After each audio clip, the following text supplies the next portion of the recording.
Yang ketiga, Romo, kapan kita taunya mereka itu sudah nggak perlu doa-doa kita? Sering banget ada berbagai macam alasan di balik pertanyaan ini.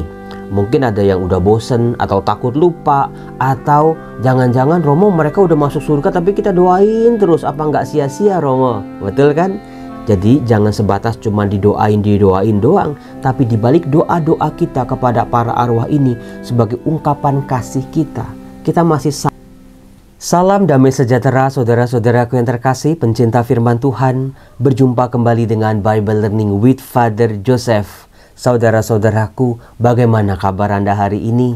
Di hari arwah orang beriman 2 November, apakah Anda sempat ke gereja? Apakah Anda sempat menulis intensi untuk keluarga, orang tua, kakak, adik, sanak saudara, keluarga dekat yang sudah meninggal dunia?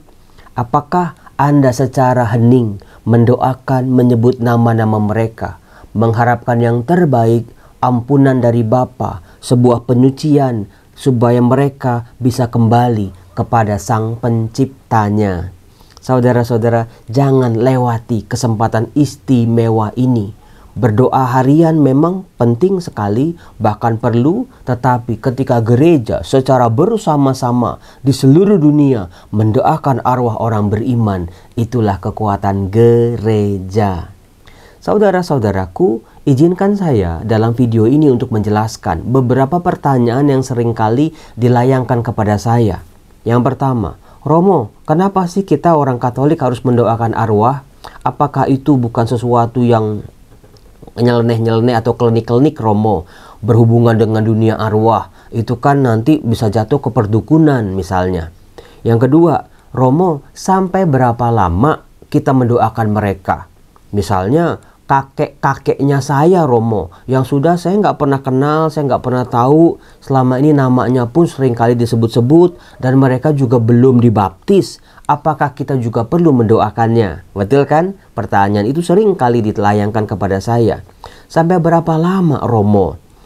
Apakah sampai kami hidup, selama kami hidup, atau selama mereka diingat Romo?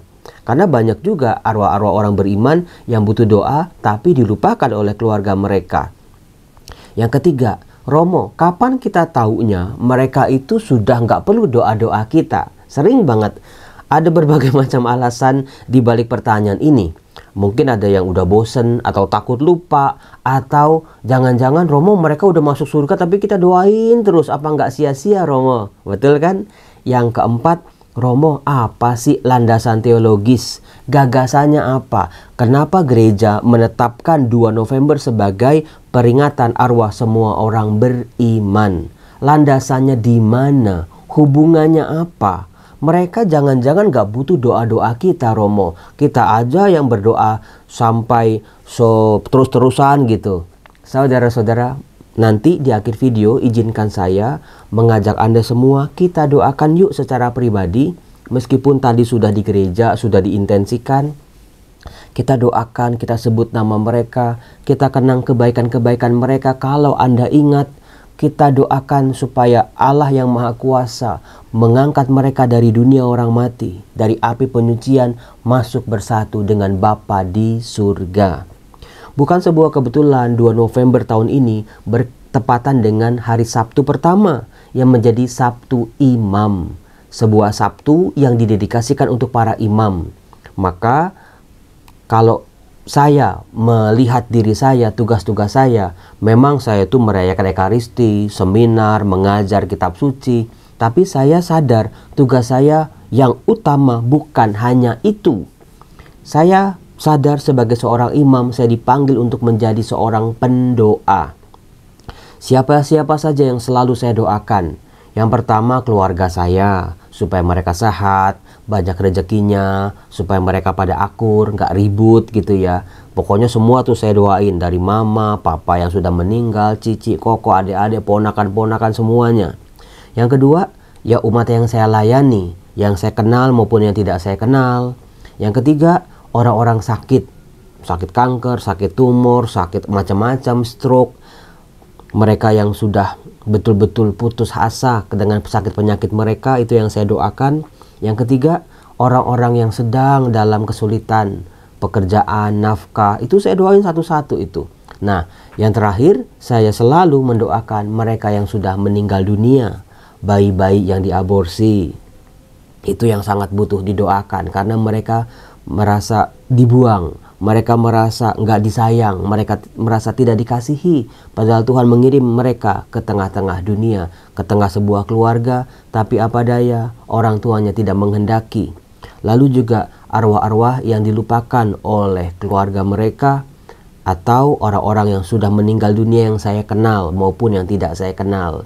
Saudara-saudaraku yang terkasih, mendoakan arwah sebuah ungkapan gereja tentang apa arti persekutuan. Ini penting nih, persekutuan para kudus.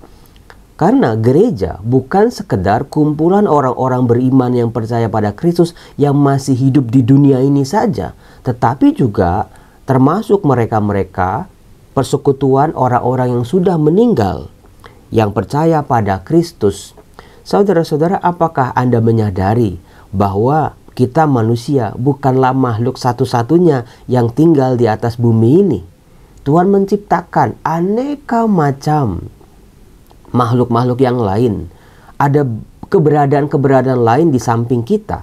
Ada yang peka, ada yang nggak peka. Ada yang sadar, ada yang nggak sadar. Ada yang tahu, ada yang nggak tahu. Kita hidup berdampingan dengan mereka. Kita saling menghormati, saling menjaga, tidak saling mengganggu. Yang sana bisa tahu kita, ada juga yang nggak tahu. Di sini yang kita manusia juga ada yang tahu, ada yang nggak tahu. Ada yang sensitif, ada yang tidak sensitif, saudara-saudara. Nah, seperti manusia, ada kalanya manusia ada orang baik, tapi juga ada orang jahat. Ada orang yang digunakan untuk berbuat jahat. Nah, dengan makhluk-makhluk lain di luar kita manusia yang juga ada bersama-sama dengan kita, itu seringkali mereka juga ada yang baik, ada yang jahat juga, ada yang digunakan oleh manusia untuk berlakukan yang jahat ataupun demi kepentingan manusia itu sendiri. Nah, saudara-saudara, salah satu keberadaan di luar manusia itu adalah para arwah yang sudah meninggal dunia, yang belum kembali kepada Bapa.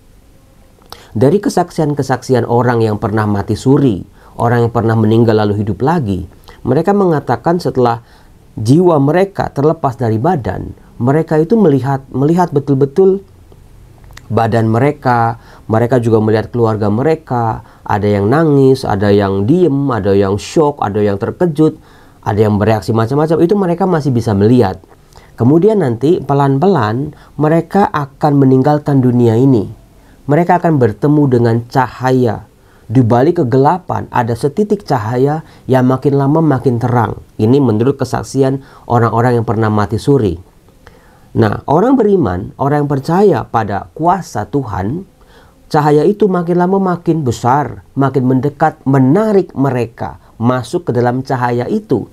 Tetapi ada kalanya ada urusan-urusan yang belum selesai di dunia ini. Masih ada dendam, masih ada marah, masih ada hutang piutang tentang kehidupan yang membuat mereka nggak bisa masuk ke cahaya itu. Entah terikat, entah mereka sebetulnya nggak mau masuk ke cahaya itu. Ditambah lagi mereka belum beriman sepenuhnya sehingga cahaya itu makin redup, makin kecil dan makin menjauh dan ada kalanya menghilang. Nah, mereka-mereka inilah yang terjebak di dunia ini. Mereka yang harusnya kembali kepada Sang Pencipta tetapi harus menunggu entah sampai kapan. Nah, saudara-saudaraku yang terkasih, doa-doa kita orang beriman ini selama kita hidup adalah seperti cahaya-cahaya kecil, lilin yang menunjukkan kepada mereka tentang tujuan akhir mereka. Kadang-kadang cahaya itu tidak terlihat oleh mereka, maka dibutuhkan doa-doa kita. Doa-doa kita makanya adalah supaya mereka bisa kembali, bisa menemukan kasih Bapa, bisa menemukan pengampunan Allah untuk hidup mereka, supaya mereka bisa terlepas dari ikatan-ikatan dunia ini, ikatan-ikatan material, ikatan-ikatan badania, dengan segala ikatan-ikatan emosional mereka juga. Ada yang dendam, ada yang iri hati, ada yang masih nggak bisa melepas semua yang pernah mereka alami selama mereka hidup. Maka dari itu sangat penting doa-doa kita. Selain kita mendoakan, juga berilah ampun bagi anak-anak yang orang tuanya meninggal, bagi orang tua yang anak-anaknya meninggal, bagi pasangan yang istri atau suaminya meninggal, atau kerabatnya meninggal. Beri mereka ampun dan maaf. Karena bisa jadi itu yang salah satu yang mengikat mereka. Sulit buat mereka untuk kembali menemukan cahaya pulang ke rumah Bapa. Jadi selain kita doakan, kita kasihi. Di balik doa-doa kita itu ada ungkapan kasih. Bukan karena ribet banget nih, harus ke gereja, harus nulis intensi macam-macam, misalnya lama jadi panjang satu-satu disebutin. Tindakan mendoakan itu dalam Ekaristi itu adalah ungkapan kasih, supaya mereka yang sudah meninggal dunia pun merasa dikasihi, mengalami pengalaman kasih yang mungkin sedang mereka nanti-nantikan dari anaknya, cucunya, pasangannya, dan orang tuanya. Karena ketiadaan kasih yang memisahkan manusia dengan Allah. Kalau manusia selama hidup tidak mengenal kasih, setelah kematian juga dia tidak mengenal kasih, bagaimana dia menemukan Allah Sang Maha Kasih? Itu kuncinya, saudara-saudara. Jadi jangan sebatas cuma didoain doang, tapi dibalik doa-doa kita kepada para arwah ini sebagai ungkapan kasih kita. Kita masih sayang sama mereka. Kita merelakan, kita mengikhlaskan mereka. Kata terakhir ini juga sangat penting, saudara-saudara, karena yang mengikat juga adalah seringkali kita manusianya yang masih hidup. Entah pasangan, entah anak yang meninggal dunia, kayaknya belum rela Romo, gak akan pernah rela Romo, saya mau dia tetap di sini Romo, saya mau dia tetap hidup terus Romo. Ikhlas, keikhlasan dari kita yang orang masih hidup ini juga membantu keikhlasan mereka untuk melepaskan semua ikatan-ikatan. Nah, salah satu misteri orang beriman adalah semakin ikhlas, semakin orang mengalami kasih, semakin orang memahami misteri Allah di balik semua itu.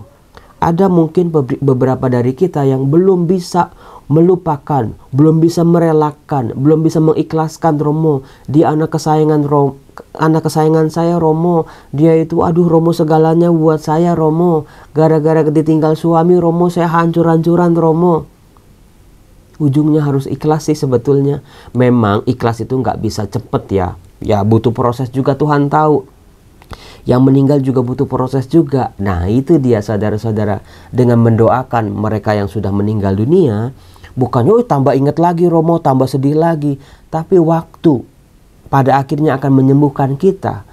Dengan mendoakan, kita sebut, kita memaafkan mereka, kita berterima kasih buat semua kebaikan mereka, dan juga kita ikhlaskan mereka. Ikhlas itu bukan berarti udah deh pergi sana deh, udah nggak sayang lagi misalnya, udah nggak cinta lagi. Bukan itu keikhlasan. Tapi keikhlasan bentuk dari cinta adalah kita lepas dia, orang-orang yang telah meninggal dunia ini, kembali kepada sang pemiliknya, awal dan akhir kehidupannya, bersatu dengan penciptanya. Mereka itu hanya titipan dalam hidup kita. Orang tua kita, pasangan kita, anak-anak kita. Ketika waktu mereka sudah habis di dunia ini, ya mereka akan kembali. Kita yang dipinjemin, kita yang dititipin, jangan merasa itu milik kita, nggak boleh diambil. Ikhlas saudara-saudara. Nah, saudara-saudaraku yang terkasih, banyak kasus ketika orang ditinggal meninggal dunia oleh kekasihnya, oleh pasangannya, oleh orang tuanya, oleh anaknya, itu hidupnya luka. Betul-betul luka. Ada yang gak mau doa lagi, ada yang gak mau percaya lagi sama Tuhan, menganggap Tuhan jahat, Tuhan gak adil. Kenapa memanggil orang yang saya kasihi Romo? Kan hidup saya jadi gak bahagia sekarang ini. Nah, itulah salah satunya mengapa gereja setiap tahun memberikan kesempatan buat umatnya mendoakan mereka. Dalam rangka itu juga mengobati luka. Ingat saudara-saudara, doa itu menyembuhkan. Ada kasih Tuhan. Kalau dulu waktu habis suami meninggal, habis anak meninggal, kita pokoknya hidup kita berhenti. Hidup kita itu buntu, hidup kita kayaknya mau berakhir. Rasanya mau ikut orang yang meninggal dunia itu. Mungkin saat itu emosi kita lagi meledak-ledak, pikiran kita lagi buntu. Kita nggak tahu lagi harus berbuat apa. Kesedihan, luka, ditinggalkan itu perih banget Romo. Nah, disitulah pelan-pelan luka itu disembuhkan dengan doa-doa kita untuk mereka. Saudara-saudara, kalau Anda misalnya ya nggak suka sama seseorang, Anda dimusuhi sama seseorang, Anda punya pengalaman buruk tentang sebuah peristiwa, kuncinya adalah doa. Dengan doa itu kita menerima. Kita mendoakan yang terbaik, tidak membalas kejahatan dengan kejahatan, tidak membalas kebencian dengan kebencian, tidak membalas luka dengan luka. Nah, itulah doa. Doa itu menyembuhkan luka kita dan juga luka-luka mereka yang sudah meninggal dunia dengan satu kata namanya ikhlas. Pergilah, pulanglah ke rumah Bapa, ke tempatmu yang asal, ke tempatmu yang sejati. Dengan iman kita percaya persekutuan orang beriman itu kita akan berjumpa kembali dengan mereka dalam bentuk, dalam rupa, dalam keadaan yang sempurna. Saudara-saudara aku yang terkasih, ada juga orang yang mengatakan, Romo, kalau nanti kita di dunia ini bentukan kita yang mana sih Romo? Kan kalau nenek-nenek misalnya usia 90 meninggal, masa nanti di sana nenek-nenek lagi Romo? Gitu. Kan rugi. Nanti kalau anak kecil, apakah nanti kita saling kenal Romo? Saudara-saudara, kita diikat oleh kasih. Kita ini milik Tuhan. Seperti yang dikatakan dalam surat pertama Rasul Paulus kepada jemaat di Korintus bab 15. Kristus telah dibangkitkan dari antara orang mati sebagai yang sulung dari orang-orang yang telah meninggal. Sebab sama seperti maut datang karena satu orang manusia, demikian juga kebangkitan orang mati datang karena satu orang manusia. Kenal atau tidak kenal, kita disatukan oleh kasih Kristus, oleh wafat dan kebangkitannya yang jauh melebihi dari segala pengenalan manusia. Jadi jangan pernah takut saudara-saudara, nanti kayak saya ketemu lagi nggak Romo sama anak saya. Jangan-jangan dia udah berubah bentuk Romo. Saya ketemu nggak Romo nanti sama nenek saya. Nanti jangan-jangan dia udah jadi muda Romo, saya nggak kenal. Kasih Kristus, kebangkitan Kristus akan melampaui semua pengenalan dan pengertian kita. Jadi jangan pernah takut kita nggak kenal. Kita akan disatukan, bersatu kembali dalam rumah Bapa. Nah, saudara-saudaraku yang terkasih, bagaimana rumah kita nanti di sana tergantung bagaimana hidup kita di dunia ini. Bagaimana ini? Kalau kita jahat sama orang, kalau kita kejam, kalau kita masih membenci, kalau kita tidak ikhlas, kalau kita selalu membalas kejahatan dengan kejahatan, rumah macam apa yang sedang kita bangun di surga sana? Maka dari itu saudara-saudara, rumah kita di surga sana mau bagaimana? Coba dari sekarang, Tuhan, aku mau hidup lebih baik lagi dari hari ke hari. Tuhan, aku percaya segelas air, satu bungkus roti, sekotak makanan yang aku berikan kepada para pengemis, orang-orang yang menderita, sapaanku, kunjunganku kepada orang-orang sakit, pengampunanku yang aku berikan kepada mereka yang menjahati aku, itu sebetulnya adalah bangunan-bangunan material yang kita sedang siapkan di surga sana. Mungkin bentukannya bukan lagi pintu atau tembok seperti di dunia ini yang kita tidak tahu juga. Tapi kita percaya, Tuhan, izinkan aku menyiapkan rumahku di taman surgamu Tuhan. Aku percaya semua akan dibangkitkan bagi orang yang percaya, yang mengalami pertobatan. Jangan sampai aku berlama-lama dalam api pencucian. Ya tergantung bagaimana kita hidup di dunia ini. Kalau kita mulai cicil pertobatan kita di dunia ini, akan terjadi mungkin waktu kita di api pencucian tidak terlalu lama. Cicilah dari sekarang saudara-saudara. Jadi jangan sibuk nyicil cicilan rumah, cicilan KPR, cicilan utang, tapi cicil juga pertobatan kita di dunia ini. Jangan ditambahin lagi kotornya, jangan ditambahin lagi dosanya, jangan ditambahin lagi hal-hal yang menyedihkan hati Tuhan. Mulai hari ini aku mau betul-betul hidup baik dah, hidup suci, hidup kudus kalau boleh, dengan rahmat Tuhan yang bekerja dalam diriku. Seperti dikatakan dalam kitab kedua Makabe, bagaimana dikatakan Yudas, panglima Israel, dia ini sangat peduli dengan orang-orang Israel yang jenazahnya ditinggalkan oleh para penjajah setelah dihabisi, lalu dikuburkan oleh Yudas ini. Dan Yudas juga mengirimkan dana ke Yerusalem untuk mengadakan korban-korban penebus salah dan penebus dosa. Dan dikatakan itu sesuatu yang baik, mendatangkan berkat. Bukan berkatnya yang kita cari, tapi mendoakan arwah orang beriman ini. Saudara-saudaraku yang terkasih, Yesus sendiri dalam Injil Yohanes bab 6 ayat 37 dan sampai 40 dikatakan, semua yang diberikan Bapa kepadaku akan datang kepadaku. Barang siapa yang datang kepadaku tidak akan kubuang. Nah, ketika kita pulang ke rumah kita yang asli, apakah kita akan datang kepada Kristus? Tuhan tidak akan membuang kita. Asal kita mengenal Dia, kita tahu jalannya, kita tahu pintunya, kita tahu kebangkitan dan kehidupan yang dianugerahkan pada kita. Sebab aku telah turun dari surga, bukan untuk melakukan kehendakku, tetapi untuk melakukan kehendak Dia yang telah mengutus aku. Dan inilah kehendak Dia yang telah mengutus aku, yaitu supaya dari semua yang telah diberikannya kepadaku, jangan ada yang hilang, tetapi supaya ku bangkitkan pada akhir zaman. Sebab inilah kehendak Bapa-Ku, yaitu setiap orang yang melihat anak dan yang percaya kepadanya beroleh hidup yang kekal, supaya aku membangkitkannya pada akhir zaman. Lihat, ada lapisan-lapisan pengulangan-pengulangannya. Tuhan Yesus sedang menitik beratkan ini penting. Jangan dipandang sepele kehidupan setelah kematian.